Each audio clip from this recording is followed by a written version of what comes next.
Bom, só que só em 1746, na Universidade de Leiden, na Holanda, foi desenvolvido um experimento muito interessante e muito importante também, que foi a garrafa de Leyden, onde basicamente a gente tinha o armazenamento de carga dentro desse dispositivo, dentro dessas garrafas, nos quais eram revestidos por placas metálicas, folhas metálicas no caso, por dentro e por fora. Isso é uma ideia muito interessante porque desde 1746 a gente tem a ideia de capacitor, que é um dispositivo eletrônico amplamente usado nos dias de hoje, que foi desenvolvido a sua primeira amostra, vamos dizer assim, em 1746, na Universidade de Leiden.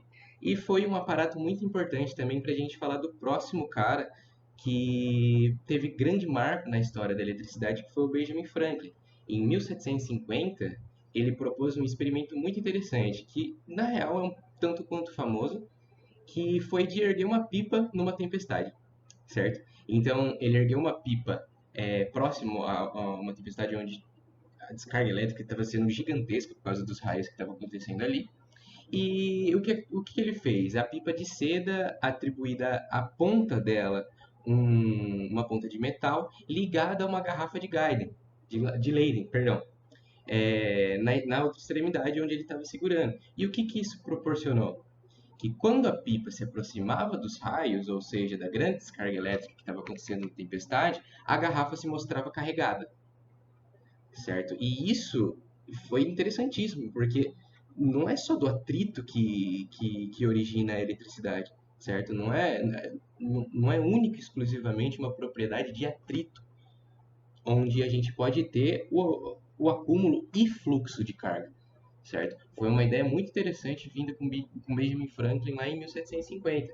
Só que não foi só isso. Franklin também trouxe essa ideia de fluxo de carga, essa ideia de fluxo em si, ele atribuiu a primeira ideia de positivo e negativo, tendo em vista que não existia dois tipos de carga, como Charles Dufay disse, o vítreo resinoso, mas sim um único tipo de carga que fluía de um corpo para o outro, certo?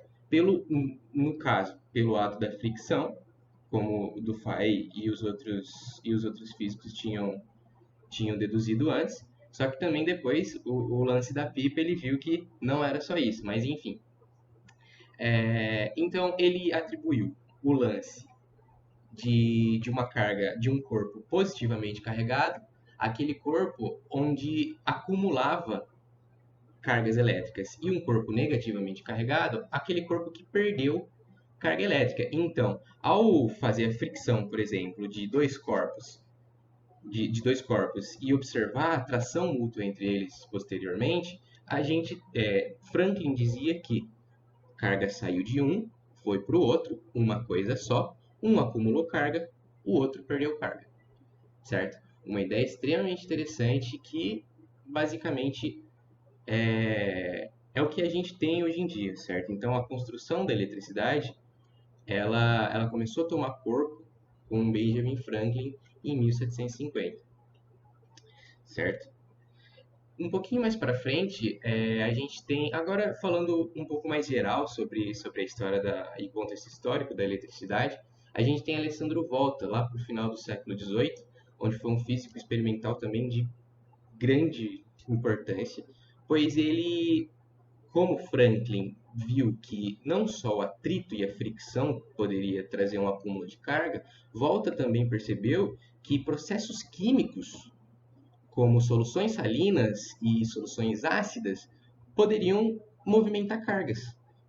Não só movimentar cargas, e como a gente pode ver nessa imagem, o experimento da primeira pilha, certo? Produzida por Volta, onde ele acumulava várias placas metálicas e no contato com uma solução ácida ele conseguia armazenar grandes quantidades de energia, certo? Então não só processos físicos como o ato da fricção, mas processos químicos também tinham a possibilidade de acumular carga. Bom, e um pouco mais tarde, no século XIX, um dos grandes físicos foi o responsável pelo grande desenvolvimento da eletricidade, que foi o Michael Faraday. Mesmo não tendo uma teoria muito bem estabelecida em relacionada à eletricidade e ao magnetismo, Faraday já desenvolvia diversos experimentos com um cunho muito difícil mesmo, tendo em vista que, como por exemplo esse que a gente vê na imagem, é uma bobina de Tesla, certo? Onde é capaz de desprender diferenças de potencial gigantesca, que facilmente mataria esse caboclo aqui, certo? Só que ele não consegue sentir os efeitos por causa da gaiola de Faraday que a gente chama, que é essa superfície onde o camarada está dentro aqui, onde o campo elétrico lá dentro acaba sendo nulo, certo? Um experimento de grande complexidade para a época, certo? Hoje a gente sabe muito bem por que isso acontece. Não vem ao caso agora, mas eu acho que eu vou trazer mais para frente como experimento mesmo, para vocês verem o que acontece no cancelamento do campo elétrico. Mas algo extremamente interessante para a época, tendo em vista que o cara não tinha equação nenhuma e conseguiu montar um experimento desse, certo? Só que, mais para frente, ali no século XIX também, James Clerk Maxwell foi o responsável por desenvolver todas essas equações que eu já trouxe também na primeira aula para vocês, naquela aula de introdução, onde eu fiquei dando aquele papo de coach gigantesco, mas é porque o cara é foda. Diferente do Michael Faraday, Maxwell foi um físico experimental que foi responsável por juntar todos os aparatos experimentais, todos os resultados experimentais que existiam na época e desenvolver equações extremamente complexas, mas com um sentido físico bastante interessante e bastante simples na real também, juntar todos essas evidências experimentais e desenvolver uma teoria muito bem fundamentada, que é a teoria do eletromagnetismo clássico, que a gente conhece hoje, certo? Como, por exemplo, Michael Faraday tem um experimento onde ele demonstra a indução eletromagnética, certo? Ou seja, a indução magnética pela variação do fluxo elétrico. Basicamente eu tenho um campo elétrico, faço criar um campo magnético com sinal oposto. Opa, aqui ó, essa equação aqui, que foi postulada por James Clerk Maxwell, certo? Um pouco mais para frente, só que de conceitos que vinham anterior a ele. Então ele reuniu todas essas informações, criou uma teoria muito bem fundamentada que a gente usa até hoje, certo? E é responsável por todo desenvolvimento científico relacionado à eletricidade. A gente se baseia nessas 4 equações. Não vem ao caso explicar elas hoje. A gente vai entender cada uma delas com uma notação mais simples, mas isso fica lá para o final do curso, certo? Bom, e algo extremamente interessante de ressaltar é de que todas essas comprovações científicas, de desenvolvimentos científicos relacionados à eletricidade, todo esse contexto histórico que permeia a origem da eletricidade, eles foram deduzidos e muito bem estabelecidos, tanto na teoria eletromagnética de Maxwell, como nos experimentos, nas comprovações experimentais de Faraday, elas foram desenvolvidas sem mesmo saber a estrutura intrínseca da matéria. Ou seja, não existia um modelo de átomo que explicasse as cargas elétricas aqui de que todos esses caras disseram. Existia o fluxo de carga, existia o fluxo de fluido vindo ali do Stephen Gray, a ideia de vítreo e resinoso para o vidro e para o âmbar, certo? A ideia de... Existia até o acúmulo de carga na garrafa de Leiden, certo? Só que, por que isso acontecia? O que é a carga? De onde vem essa característica da matéria, certo? Então eles desenvolviam, só que não tinha algo muito bem estabelecido relacionado a isso, que só foi vir no final do século XVIII para o começo do século XIX com Dalton, onde ele descreve o primeiro modelo atômico, que é considerado hoje, certo? Tendo em vista que os gregos no século V a.C., mais ou menos, eles com Leucipo, se eu não me engano, ele já trazia a ideia de átomo e indivisibilidade da matéria, até determinado ponto que ele chamava de primordial, que seria o átomo indivisível, certo? Só que não é muito considerado pelos historiadores pelo fato de ser algo mais filosófico, certo? Algo que constitui a matéria e o mundo onde a gente vive, todas as coisas que a gente conhece, mas com um teor filosófico. Então, os historiadores não consideram como o primeiro modelo atômico, mas sim o primeiro modelo atômico é do John Dalton, onde muitos de nós talvez já tenham tido um contato mínimo com ele, talvez, ou se não, vou estar explicando bem superficialmente agora, tendo em vista que a professora de Química também acho que vai permear esse assunto com muito mais prioridade, certo? Só que é algo extremamente físico. A, a, a matéria da forma mais intrínseca que a gente conhece, certo? E Dalton publicou em 1803, no início do século XIX, onde os átomos são permanentes e indivisíveis. Eles não podem ser criados nem destruídos. Ele discordava da natureza lá dos antigos gregos, onde um mesmo átomo determinava todas as coisas que a gente conhece, mas não. Existem átomos diferentes que constituem elementos diferentes, certo?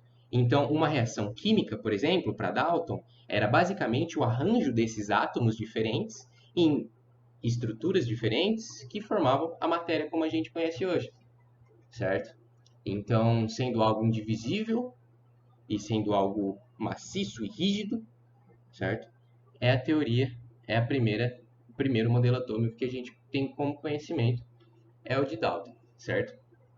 Bom, um pouquinho mais tarde, no século XIX, já já quebrando aí com a ideia de indivisibilidade do átomo, Thomson, Thomson vem com a ideia das cargas elétricas que a gente já viu de todos os outros historiadores, de todos os outros físicos ali, ele vem e traz a ideia dessa carga elétrica. Opa, já começa a fazer um pouco mais de sentido as coisas que a gente viu antes, porque é aí que surge o elétron, certo? Antes, para Dalton, o átomo era neutro, não existia cálculo, não existia carga. Por mais que o átomo seja neutro para Thomson também, ou seja, se eu botar dois átomos de materiais iguais, eles não vão interagir pelo fato de não ter acúmulo de carga em nenhum dos dois, existe uma determinada carga negativa e uma determinada carga positiva no átomo de Thomson também. E como que ele determinou isso? Opa, como que surgiu o elétron nesse modelo atômico? Basicamente, aqui no próximo slide a gente pode ver o experimento que determinou a origem do elétron no modelo atômico de Thomson, que é o tubo de Crookes. Tubo de Crookes e os raios catódicos. Basicamente, o que acontece?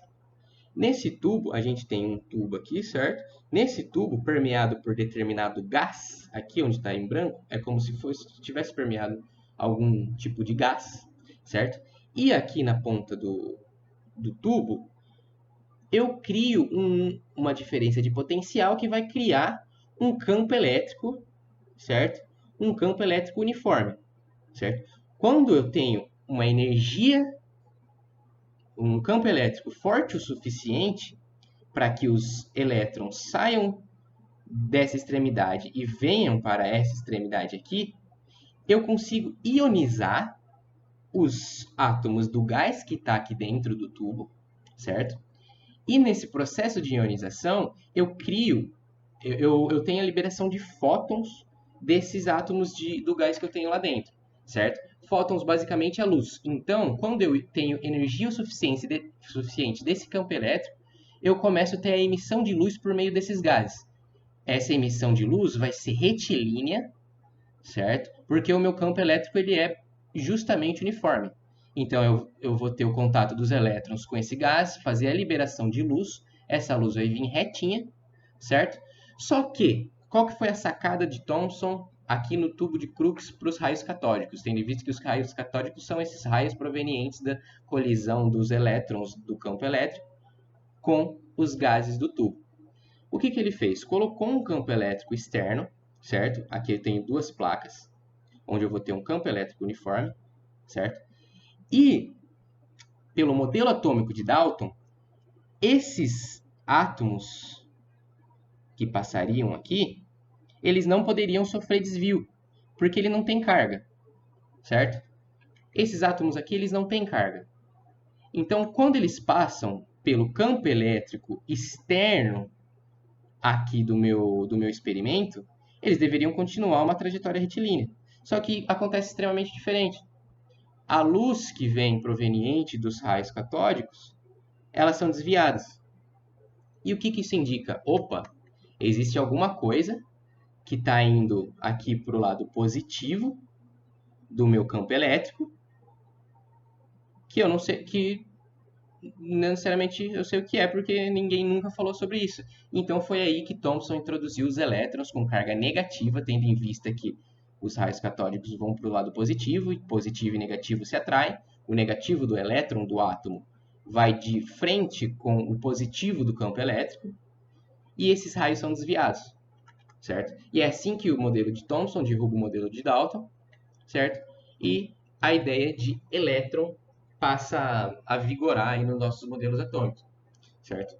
Um pouquinho mais tarde, a gente tem o modelo atômico de Ernest Rutherford, que é aí que começa a coisa começa a esquentar um pouquinho mais, certo? Porque, como a gente pode ver nessa figura aqui, que é um modelo que a gente conhece até hoje, a gente até usa para representação do átomo até hoje, é de que Rutherford ele trouxe a ideia de um núcleo muito pequeno, tendo em vista que o núcleo aqui, não existe um núcleo em si, mas sim uma esfera permeada por vários elétrons, por isso que é chamado de modelo do pudim de passas aqui do Thomson, certo?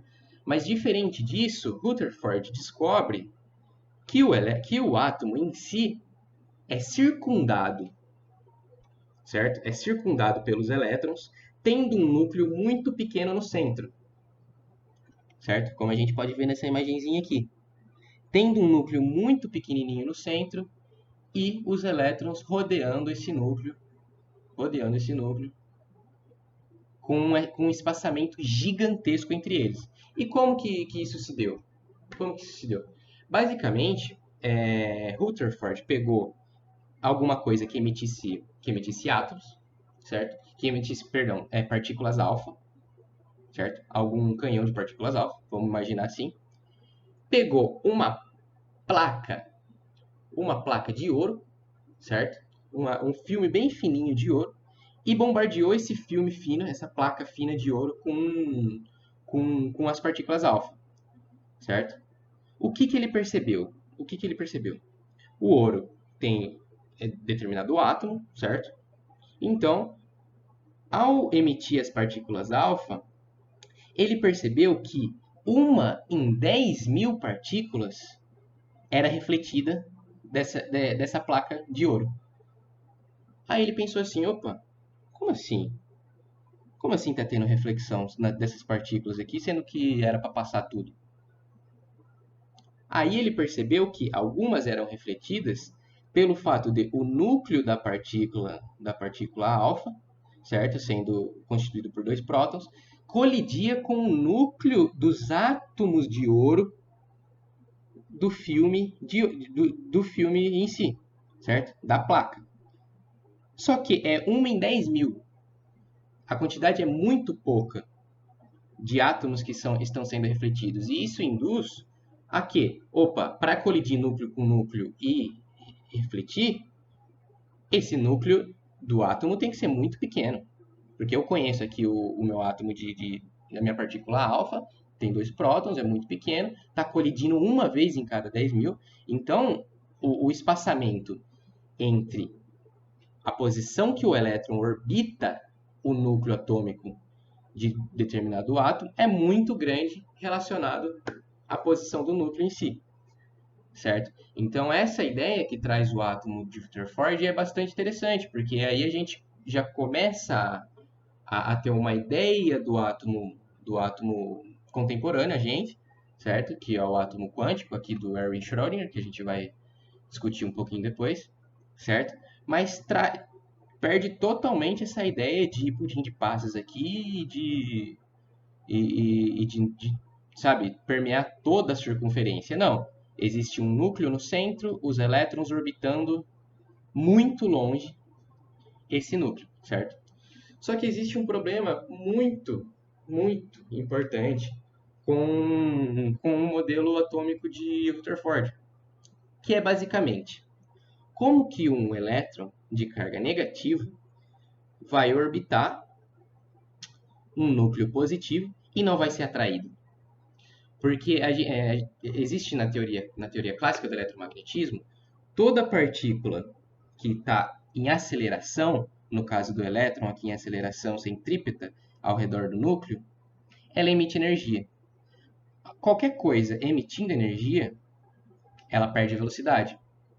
Perdendo velocidade, a órbita do elétron em torno do núcleo acaba sendo cada vez mais próxima, mais próxima, mais próxima, por causa da atração eletrostática entre o elétron, que é negativo, e o núcleo, que é positivo. Certo? Então, ele colapsaria, os dois colidiriam e não existiria matéria no universo. Em milissegundos, tudo explodiria. Se a gente fosse considerar esse modelo atômico do Ernest Rutherford.